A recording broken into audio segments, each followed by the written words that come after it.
John, 3-1 defeat here at Agborough tonight. Just give us your initial reaction to the defeat. Very disappointed. I thought first half, I thought we kept our shape very well. I thought we looked a very compact unit, and the goal was a bit disappointing. You know, the boys gone square across the box and got a shot away. Nobody's engaged them. So it was a little bit disappointing that. But I thought first half we were excellent. Second half, you know, it was after the Lord made sure of the first half. I thought we were very poor second half. You were in it at 1-0, you were back in it at 2-1. Was the manner of the goals you conceded your real worry tonight? Yeah, especially, you know, exceptionally so. I thought all 3 goals could have been prevented. I thought all 3 goals were poor goals to concede. And then at the other end, as I say, I don't think their goalkeepers had a shot to save. So, you know, if we don't take chances at one end and concede silly goals at the other, it's going to be a long end to the season.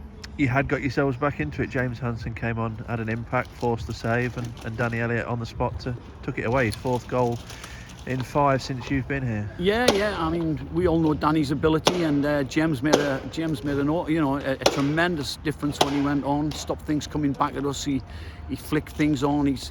I think he's just the sort of foil that Fraser and Danny need. So it's good to have him back on the pitch, and just hopefully we'll get a few more minutes out of him on Saturday, a longer spell on Saturday. You know, I spoke to the medical staff before we put him on, and they were saying, and James was saying, he probably had about 25 minutes in the tank. We put him on at the outer limit of that, and he made a tremendous difference when he went on. Just can't wait to see him and the other 2 together as a unit. Paul obviously missing tonight. Is he likely to be back for the weekend? He'll be at training on Thursday night. And happy to step into the breach tonight. Obviously you're an experienced campaigner, I imagine.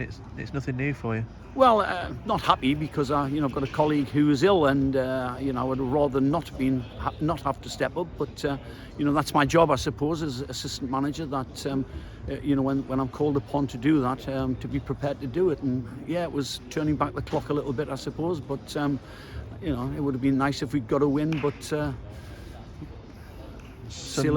some more home games to attack now, Kettering and Leamington the next 2 weeks. Does Kettering have any special significance given the change around over the last 6 weeks or so? No, not really. I mean, obviously it's a club that I'm very dear to my heart. You know, I had 2 good spells there, enjoyed them immensely, lovely people. But for us, it's just another football match in terms of, there's 3 points there to be picked up, and we need to start doing that. Brad Abbott back at the club. Just give us your reaction to that signing.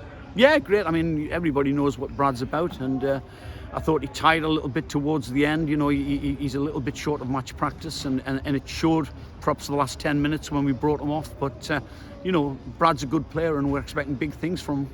And Andy Thanodge back in contention now. He might be a little bit rusty. He's been away from football for a long time, but his ban finishes today.